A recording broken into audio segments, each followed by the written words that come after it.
عزیز طلباء و طالبات، ہم اصل میں مومن کا مومن کی غزل کا مطالعہ کر رہے تھے۔ ہم نے ادوار وائز غزلوں کا مطالعہ کیا ہے۔ غالب کے ہم اثر مومن کا مومن کے متعلق ہم نے تعارف بھی حاصل کیا۔ مومن کا مومن کی غزل کی خصوصیات پر بھی ہم نے گفتگو کی اختصار کے ساتھ۔ آئیے آج ہم مومن کا مومن کی غزل پر بات کرتے ہیں۔ نہیں سر، ہم مومن کا مومن کی غزل پر بات کرتے ہیں۔ غزل ہے: اثر اس کو ذرا نہیں ہوتا، رنج راحت فضا نہیں ہوتا، بے وفا کہنے کی شکایت ہے، تو بھی وعدہ وفا نہیں ہوتا، ذکر اغیار سے ہوا معلوم، عرف ناز سے برا نہیں ہوتا، کس کو ہے ذوق تلخ کامل ہے، جنگ بن کچھ مزہ نہیں ہوتا، تم ہمارے کسی طرح نہ ہوئے، ورنہ دنیا میں کیا نہیں ہوتا، اس نے کیا جانے کیا کیا لے کے، دل کسی کام کا نہیں ہوتا، امتحان کیجئے میرا جب تک شوق زور آزما نہیں ہوتا، ایک دشمن کے چرخ ہے نہ رہے، تجھ سے یہ اے دعا نہیں ہوتا، تجھ سے اے دعا نہیں ہوتا، طول عمل ہے روز فزوں، گرچہ ایک مدعا نہیں ہوتا، تم میرے پاس ہوتے ہو گویا جب کوئی دوسرا نہیں ہوتا۔ عزیز طلباء و طالبات، مومن کا مومن کی جو غزل ابھی ہم نے قرأت کی، یہ بہت مشہور و معروف غزل ہے۔ اس غزل کو کئی موسیقاروں نے اپنی آواز دی اور یہ غزل بہت مشہور ہوئی ہے۔ آئیے اس غزل کے اشعار کی تشریح کرتے ہیں، اس کا خلاصہ دیکھتے ہیں اور شاعر کے مدعا تک پہنچنے کی کوشش کرتے ہیں۔ عزیز طلباء و طالبات، یہ کہنا کہ شاعر کے مدعا تک پہنچنے کی کوشش کرتے ہیں، یہ صرف ہماری اپنی ذہن کی جتنا احاطہ کر سکتی ہے اتنی بات ہے، ورنہ شاعر کسی اور موضوع اور مقصد کو لے کر کہتا ہے، سامع اور قاری اپنے حساب سے اس کے معنی و مفہوم اخذ کر لیتے ہیں۔ اس لیے یہ کہنا کہ شاعر کے مدعا تک پہنچا جائے گا یہ ممکن نہیں ہے۔ اس لیے عزیز طلباء و طالبات، ہم شعر کو شاعر کی ذاتیات اور اجتماعیت، شاعر کے نفس مضمون، شاعر کے حالات، احوال، قواعد، مزاج جو ہم نے تعارف میں حاصل کیا، ان حوالوں سے اس شعر کو سمجھنے کی بھی کوشش کریں گے اور آج کے تقاضوں کے اوپر یہ شعر کس طریقے سے آتا ہے یہ بھی کوشش کریں گے، کیونکہ مومن کا مومن کا انتقال پہلی جنگ آزادی یعنی 1857 سے پہلے 52-53 میں ہو چکا تھا۔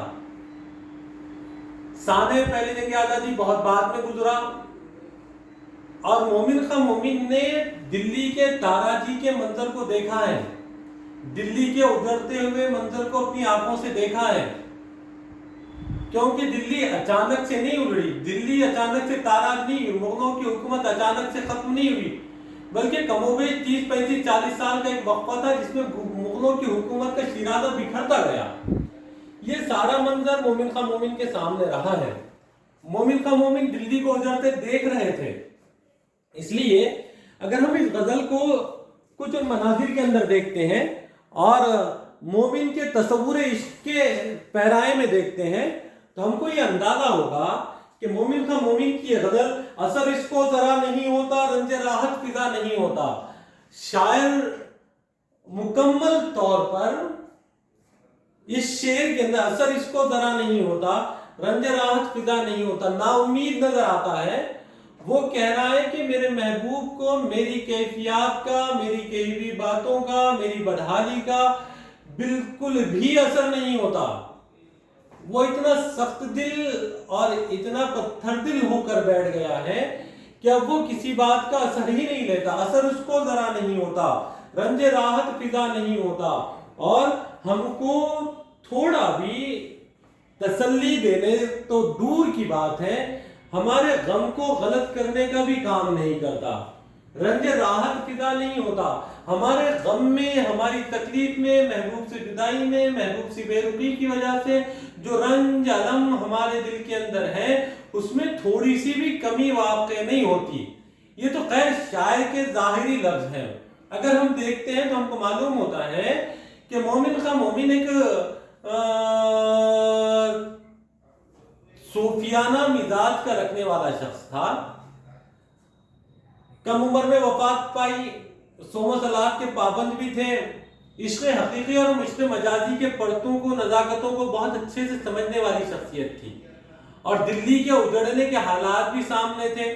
اس سیناریو میں، اس پس منظر میں اگر شعر کو سمجھا جائے، کہتے ہیں اثر اس کو ذرا نہیں ہوتا، رنج راحت فضا نہیں ہوتا. کہتے ہیں کہ ہمارے محبوب پر کسی بات کا، کسی ترغیب کا، ہمارے حالات کا، ہماری بدحالی کا کوئی اثر ہی نہیں ہوتا، اور ہمارا دل، ہمارا غم، ہمارا رنج تھوڑا سا بھی ہلکا نہیں ہوتا. بے وفا کہنے کی شکایت ہے، تو بھی وعدہ وفا نہیں ہوتا.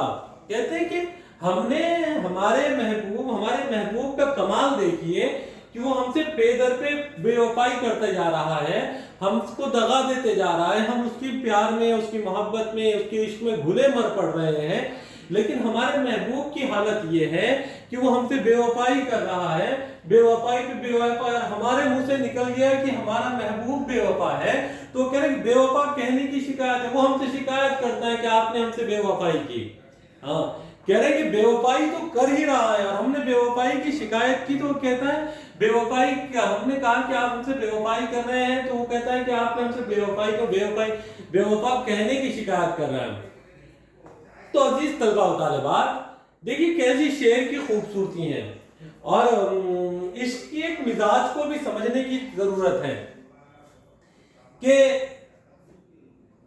عاشق اور معشوق کے درمیان جو ربط بنتا ہے، جو تعلق بنتا ہے، وہ یوں سمجھ لیجئے کہ معشوق یہ سمجھتا ہے کہ عاشق کو کتنی بھی تکلیف پہنچائی جائے، عاشق کے ساتھ کتنی بھی بے وفائی اور بے اعتنائی برتی جائے، معشوق یہ سمجھتا ہے کہ اس کے باوجود بھی عاشق نے ایک لفظ شکایت بھی زبان پہ نہیں لانا چاہیے، بلکہ عاشق نے اپنے معشوق کی بے وفائیوں کو پے در پہ برداشت ہی کرتے جانا چاہیے، بلکہ اپنی زبان پہ شکایت بھی نہیں لانا چاہیے.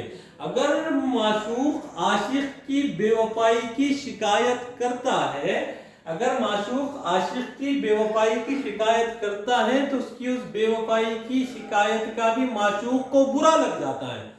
ہاں، تو کہہ رہے ہیں کہ بے وفا کہنے کی شکایت ہے کہ ہم نے کیا ایک مرتبہ بے وفا کہہ دیا، وہ لوگوں کے سامنے شکایت کرتے پھر رہے ہیں، تو بھی وعدہ وفا نہیں ہوتا. اگر شکایت ہی ہے تو یہ کر لے کہ تو وعدہ وفا، تو اپنے جو وعدے ہم سے کیے اس کو وفا کر دے، پھر ہم بے وفا کہیں گے ہی نہیں. کہہ رہے کہ ایک تو آپ بے وفائی کرتے ہو، وعدہ وفا کرتے نہیں، اور ہم اگر بے وفا کہتے ہیں تو اس کی شکایت بھی کرتے ہو. یہ عاشق اور معشوق کی نوک جھونک ہے.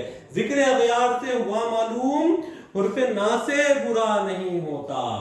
شاعر کہہ رہے ہیں کہ لوگوں نے جب ذکر چھڑا، لوگوں کے درمیان میں ذکر اغیار سے، دوسروں کے درمیان میں ذکر اغیار سے ہوا معلوم، حرف نا سے برا نہیں ہوتا. کہ جب ہم سمجھا رہے تھے بات سمجھ میں نہیں آئی، اب لوگوں کے اندر آپ کی بے وفائی کی چرچا لوگوں کے اندر ہونے لگی، ذکر نا سے، ذکر اغیار سے، کہ غیروں میں آپ کی بے وفائی کی چرچا ہونے لگی، تو کہہ رہے ہیں کہ ذکر اغیار سے. اور اب جب ہم سمجھا رہے تھے، ہم آپ کے اپنے تھے، ہم آپ کو سمجھا رہے تھے کہ بے وفائی نہ کرو، تو آپ بے اعتنائی برت رہے تھے.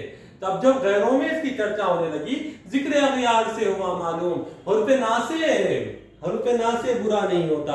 کہ جب غیروں میں چرچا ہونے لگی تو آپ کو لگ رہا ہے کہ جو نصیحت کرنے والے مجھ سے آگے نصیحت کر رہے تھے، حرف نا سے برا نہیں ہوتا. تب آپ کو لگ رہا ہے کہ اپنے جب نصیحت کرتے تو مان لینا چاہیے تھا. اب جب غیروں کی زبان پر بات چلی ہے تو ذکر اغیار سے ہوا معلوم. تو اب ہم کو معلوم ہو رہا ہے کہ جو ہمارے اپنے ہم کو نصیحت کرتے تھے، ان کی بات مان لینی چاہیے تھی.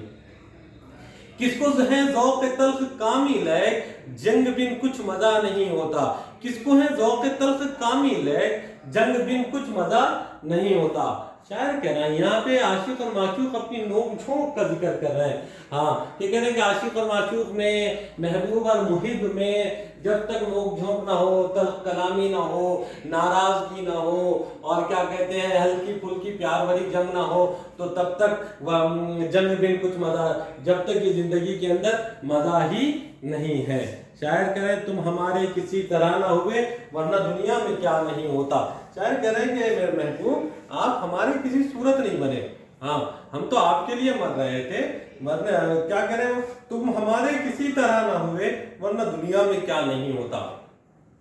کہہ رہے ہیں کہ دنیا ایسی چیز ہے کہ اس کے اندر ہم تو سب کچھ حاصل کر چکے ہوتے، لیکن ایک آپ ہے کہ آپ کو ہم تک حاصل نہیں کر پائے۔ شاعر کہہ رہے ہیں کہ اس نے کیا جانے تم ہمارے کسی طرح نہ ہوئے ورنہ دنیا میں کیا نہیں ہوتا۔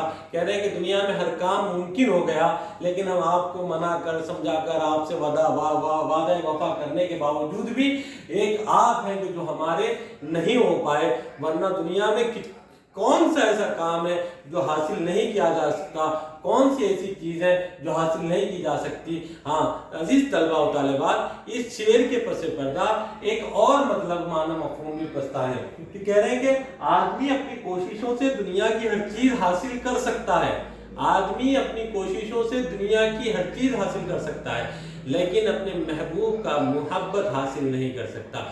محبت چیزوں کا بدل نہیں ہوتی، محبت جذبوں کا بدل ہوتی ہے۔ جذبہ اگر ایک بار بدل جائے، انسیت ایک بار ختم ہو جائے تو دوبارہ لوٹ کر نہیں آتی۔ کہتے ہیں نا، مشک اور عشق چھپائے نہیں چھپتے، پہلی محبت مٹائے نہیں مٹتی۔ تو جو انسیت اور جو جذبہ، محبت ایک جذبے کا نام ہے، محبت ایک جانثاری کا نام ہے۔ کہہ رہے ہیں کہ تم ہمارے ہم نے لاکھ جتن کر لیے لیکن تم ہمارے کسی طرح نہ ہوئے، ورنہ دنیا میں کیا سب کچھ ہونے کے لیے رہا ہے، ورنہ دنیا میں کیا نہیں ہوتا۔ اس نے کیا لے کر دل کسی کام کا نہیں ہوتا۔ شاعر کہہ رہا ہے کہ ہم نے عشق کر کے دیکھ لیا، دل میں یہ روگ پال کر دیکھ لیا، اور ہم کو یہ اندازہ ہو گیا کہ اس نے نہ جانے کیا کیا لے کر، ورنہ دل کسی کام کا نہیں ہوتا۔ کہہ رہے ہیں کہ دل کے روگ پال کے دیکھ لیا، اور ہمارے محبوب نے پتہ نہیں ہم سے عشق لڑا کر، ہمارے دل کے اندر اپنی محبت بٹھا کر، ہمارے دل کو حاصل کر اس نے نہ جانے کیا، اس نے کیا کیا لے کر، کہ شاید کہ معلوم نہیں اس نے ہمارے دل کو لے کر پتہ نہیں کیا کیا، ورنہ یہ دل تو کسی کام کا ہوتا ہی نہیں ہے۔ کیوں؟ کیونکہ جب کہ دل کسی کے عشق میں لڑ جائے، دل کسی سے مل جائے، تو پھر غالب کہتے ہیں عشق نے ہم کو نکما کیا غالب، ورنہ ہم بھی کوئی چیز تھے کام کے۔ ہاں تو یہ جو عشق میں جب پڑ جاتا ہے آدمی تو کسی کام کا نہیں رہتا۔ شاعر کہہ رہا ہے پتہ نہیں میرے محبوب نے میرے دل کو لے لیا کیا، ورنہ یہ کسی کام کا باقی ہی نہیں رہا تھا۔ امتحان کیجئے میرا جب تک شوق زور آزما نہیں ہوتا، شوق زور آزما نہیں ہوتا۔ امتحان کیجئے میرا جب تک، کہہ رہے ہیں شوق زور آزما نہیں ہوتا۔ آپ ہمارا عشق میں امتحان لے رہے ہیں۔ شاعر معشوق اپنی عاشق سے، شاعر اپنے محبوب سے مخاطب ہے، کہہ رہے ہیں کہ امتحان کیجئے میرا جب تک۔ کب تک امتحان لینا ہے؟ لیجئے جب تک آپ کو تسلی نہیں ہو جاتی۔ شوق زور آزما نہیں ہوتا جب تک آپ کا شوق مکمل نہیں ہو جاتا۔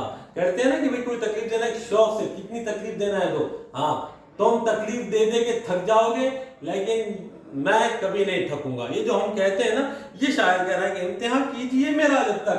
آپ کو جب تک میرا عشق میں امتحان لینا چاہیے، میرے محبوب جب تک امتحان، جس طریقے سے آپ بے اعتنائی سے لے رہے ہیں لیجئے، بے رخی سے لے رہے ہیں لیجئے، بے وفائی سے لے رہے ہیں لیجئے، تانا تسنا کر کے لے رہے ہیں لیجئے، شکایت کر کے لے رہے ہیں، رقیب پال کر لے رہے ہیں، جس طریقے سے چاہے میرا امتحان آپ لیجئے۔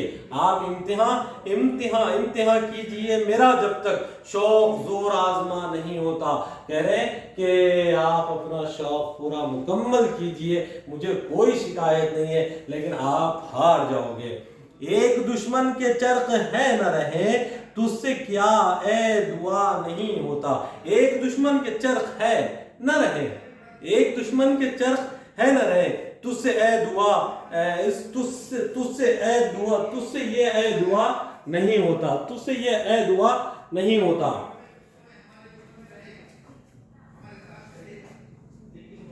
آہ تم میرے پاس ہوتے ہو گویا جب کوئی دوسرا نہیں ہوتا.